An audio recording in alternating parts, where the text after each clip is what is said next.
Hello दोस्त ମୁଁ ଆପଣମାନଙ୍କୁ ୱେଲକମ୍ କରୁଛି ଉଦୟଗିରି। ଆଜି ଉଦୟଗିରିର ବହୁତ ବିଭିନ୍ନ ଭିନ୍ନ ଜାଗା ଦେଖିବା ଏବଂ ବିଭିନ୍ନ ପରିବେଶକୁ ମୁଁ ଉପଭୋଗ କରିବା।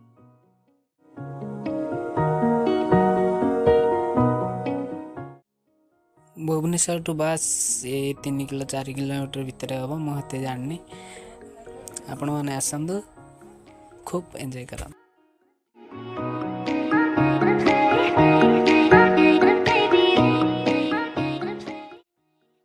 ଦେଖୁଛନ୍ତି କେତେ ଉଞ୍ଚା ଉପରେ ମୁଁ ଛିଡ଼ା ହେଇଛି, କେତେ ଲୋକଙ୍କ ଭିଡ଼ ଅଛନ୍ତି ବା ବିଭିନ୍ନ ଜାଗାରୁ ବିଭିନ୍ନ ଲୋକ ଆସୁଛନ୍ତି ଏଠାକୁ। ଆପଣମାନେ ବି ଆସି ଚେଷ୍ଟା କଲେ ଆସିପାରିବେ ଏବଂ ଆସନ୍ତୁ, ଆମ ଭଳିଆ ଏନ୍ଜୟ କରନ୍ତୁ।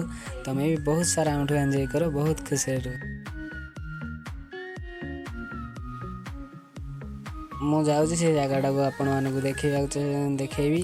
ଆପଣଙ୍କ ମାନେ ଟିକେ ଦେଖିବାକୁ ଚାହୁଁଥିବେ ନା, ଟାଇମ୍ ନାହିଁ ପାଖରେ ଯିବାକୁ ସେ ଜାଗାଠିକି। ମୁଁ ମାନେ ଏମିତି ଦୂରରୁ ଜୁମ୍ କରିକି ଆପଣମାନଙ୍କୁ ଦେଖେଇ ଦେଉଛି। ଆପଣମାନେ ଆସିକି ନିଶ୍ଚିନ୍ତ ଉପଭୋଗ କରନ୍ତୁ, ବହୁତ ସାରା ମଜା ଉଠାନ୍ତୁ।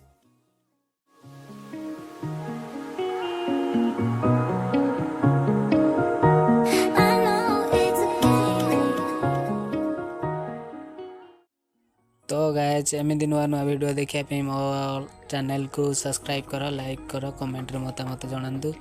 ମୁଁ ଆପଣମାନଙ୍କୁ ନିଶ୍ଚିନ୍ତ ଏମିତି ନୂଆ ନୂଆ ଜାଗା ଦେଖେଇବି ବା ନୂଆ ନୂଆ ସିଚୁଏସନ୍ ଦେଖେଇବି ଆପଣମାନଙ୍କୁ। ମୁଁ ଆନନ୍ଦ ରହିଲି। Okay, bye bye.